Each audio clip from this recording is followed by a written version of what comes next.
Hay una confusión que acompaña muchas vidas sin que nadie la nombre. Es la confusión entre silencio y vacío. Se parecen, se sienten cerca, pero no son lo mismo. Cuando el ruido interno se detiene, cuando las conversaciones pierden urgencia y las metas dejan de empujar con la misma fuerza, algo cambia, y ese cambio suele interpretarse como pérdida, como si el silencio fuera siempre la señal de que algo importante se fue. Pero no todo silencio es vacío. Algunos aparecen cuando el ruido ya no alcanza. Esta es una distinción que rara vez se hace. La urgencia de dar significado al silencio suele ser mayor que la necesidad real de comprenderlo. Hay una prisa por llenarlo, por explicarlo, por convertirlo en problema o en síntoma, como si el silencio no pudiera simplemente existir. Tu vida no se vació cuando el ruido cesó. Lo que ocurrió fue un cambio de registro. Algo dejó de expresarse en palabras, en metas claras, en conflictos definidos. Y ese algo no desapareció, solo dejó de hablar en el idioma que conocías. El silencio no es aquí problema ni virtud. Es un estado que resiste la lectura apresurada, un territorio que no se deja traducir con facilidad, y esa resistencia no indica que algo esté mal, indica que algo ha cambiado de forma. El silencio no aparece de la nada, tiene historia. Hay un hilo que conecta este momento con todo lo que vino antes. No es un hilo de traumas evidentes ni de acontecimientos dramáticos. Es un hilo de desgaste sutil, de adaptación constante, de palabras dichas antes de que fueran necesarias. Muchas vidas transcurren en un exceso de explicación, respuestas dadas antes de que alguien pregunte, justificaciones ofrecidas sin que nadie las pida, narrativas construidas para adelantarse al juicio, a la confusión, al silencio ajeno. Cuando la vida fue marcada por ese exceso de sentido impuesto, expectativas que había que cumplir, historias que había que sostener, explicaciones que nunca podían faltar, el silencio puede surgir como intervalo, no como pérdida, como pausa en un discurso que ya dijo todo lo que podía decir en ese idioma. Esto no significa que el silencio sea respuesta, ni refugio, ni estrategia. Significa solo que pertenece a la continuidad de tu experiencia, que no llegó desde afuera para interrumpir algo, que creció desde adentro, en el mismo terreno donde antes crecían las palabras. El silencio no es una fase, no es una transición hacia algo mejor definido. Es consecuencia posible de una historia que agotó cierto vocabulario. Y reconocer ese agotamiento no es rendirse, es simplemente dejar de exigirle a las palabras lo que ya no pueden dar.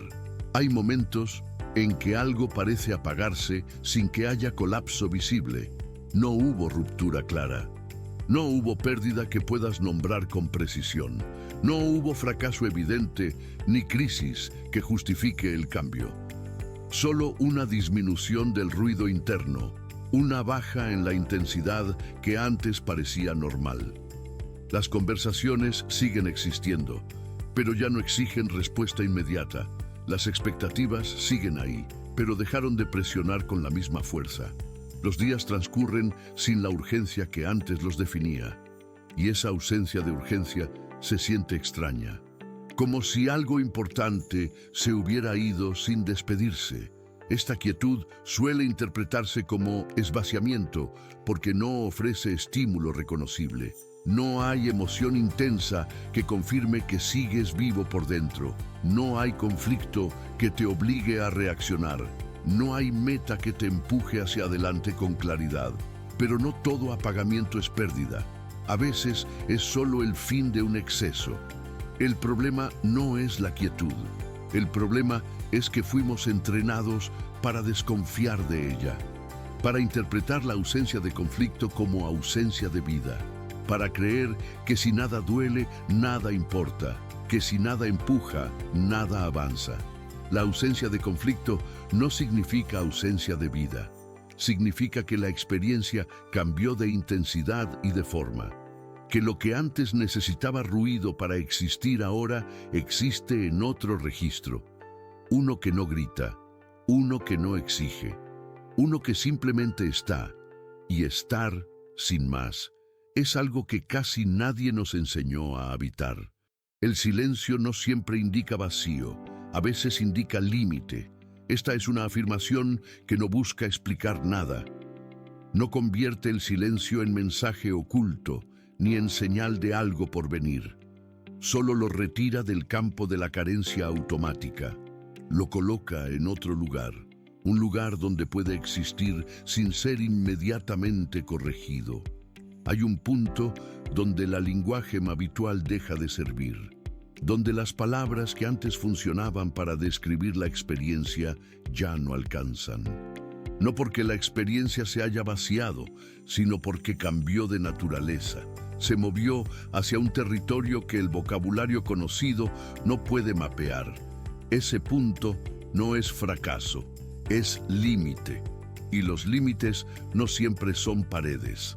A veces son bordes, lugares donde algo termina para que otra cosa pueda comenzar a existir, aunque esa otra cosa aún no tenga nombre. La insistencia en llenar ese espacio puede ser una forma de negación, de rechazar lo que la propia experiencia está indicando, de exigirle al silencio que hable en un idioma que ya abandonó. No todo necesita ser dicho, no todo necesita ser entendido, no todo necesita ser resuelto. Hay experiencias que solo piden ser reconocidas, y el reconocimiento no es explicación, es presencia, es dejar que algo exista sin convertirlo inmediatamente en otra cosa. El silencio que estás viviendo no es un problema que resolver, es un territorio que habitar, y la diferencia entre esas dos cosas cambia todo. Nadie te enseñó a confiar en el silencio. Lo que aprendiste fue a llenarlo. Hay una herencia que moldea la forma en que interpretas la ausencia de ruido. Viene de la familia, viene de la cultura, viene del ritmo social que asoció valor con la palabra, con la explicación constante, con la reacción inmediata. Dentro de esa herencia, el silencio fue leído como señal de algo incorrecto, como desinterés, como vacío emocional, como falta de compromiso con la vida o con los otros. Cuando alguien callaba demasiado, se le preguntaba qué le pasaba, se le presionaba para hablar, se le hacía sentir que el silencio era un problema a corregir, no un estado a respetar. Esta lectura no es natural, es aprendida. Muchos silencios internos fueron rápidamente llenados por discursos externos, antes de que pudieras habitarlos, antes de que supieras qué había ahí, antes de que el silencio tuviera oportunidad de decir algo, o de no decir nada en absoluto. Reconocer esta herencia no implica rechazarla, implica comprender por qué el silencio provoca desconfort, por qué la primera reacción ante la quietud es la sospecha, por qué resulta tan difícil estar en un espacio donde nada exige respuesta. El silencio no es aquí elevado a virtud, tampoco es tratado como ausencia que corregir. Es simplemente un estado que carga con una historia que no elegiste, pero que moldea la forma en que lo experimentas. Y saber eso, solo saber eso, ya cambia algo en la relación con él. Releer la propia experiencia desde este silencio no trae respuestas nuevas, trae espacio. Hay una diferencia entre entender algo y resolver algo. Entender no elimina la inquietud, no hace que el silencio se vuelva cómodo, no transforma la experiencia en algo distinto de lo que es. Lo que hace es organizar la relación con ella. El silencio deja de ser un problema a resolver y pasa a ser un estado a reconocer. Deja de ser emergencia y se convierte en territorio. No desaparece, no se llena, pero tampoco ocupa ya el lugar del enemigo interno. Esta relectura no aclara lo que el silencio significa, no revela un mensaje escondido ni una dirección futura.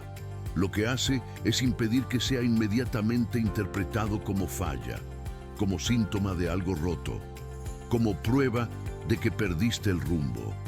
El pasado y el presente comienzan a alinearse no por explicación, sino por suspensión de juicio. Lo que antes parecía desconexión, ahora puede verse como continuidad. Lo que antes parecía pérdida, ahora puede reconocerse como cambio de registro. Esto no cierra sentido, no ofrece conclusión, no entrega la tranquilidad de saber exactamente qué pasó o por qué. Lo que ofrece es algo más modesto, pero quizás más útil. Hace que el espacio interno sea menos hostil, menos urgente, menos definido por la necesidad de corregir lo que tal vez no necesita corrección. El silencio sigue ahí, pero la forma de mirarlo cambió, y eso a veces es suficiente para que deje de pesar como pesaba antes. Puedes verte en este silencio sin necesidad de convertirlo en identidad. No hay aquí instrucción para hablar más. No hay invitación a permanecer callado. No hay proyecto que construir a partir de esta experiencia, ni lección que extraer para el futuro. Lo que hay es reconocimiento, simple, discreto, sin exigencia. Estar en silencio no significa estar perdido. Significa estar en un registro que no pide respuesta inmediata, que no exige acción, que no reclama explicación. Este silencio también es parte de tu historia, no es paréntesis, no es desvío, no es el espacio entre lo que eras y lo que serás. Es presente, es real, es tuyo. Y reconocerlo no cambia nada en la superficie de los días, pero cambia algo en la forma de habitarlos, en la presión que ejerces sobre ti mismo, en la urgencia que antes te obligaba a llenar cada hueco con palabras, con sentido, con dirección. Estar aquí, en este silencio, no es estar en ningún lugar, es estar en un lugar distinto, uno que no tiene nombre todavía, uno que no necesita tenerlo. No hay nada que cerrar aquí, no hay conclusión que entregue descanso. El silencio que atraviesas no pide ser resuelto, no pide ser comprendido hasta el fondo, no pide que lo conviertas en algo que puedas explicar a otros. Solo pide algo más simple, algo que casi nunca ofrecemos a las experiencias que no entendemos: presencia. No todo silencio es vacío, algunos solo piden ser habitados, y tal vez eso, habitarlo sin exigirle que sea otra cosa, sea lo único que puede hacerse ahora, no como respuesta, no como estrategia, solo como forma de estar.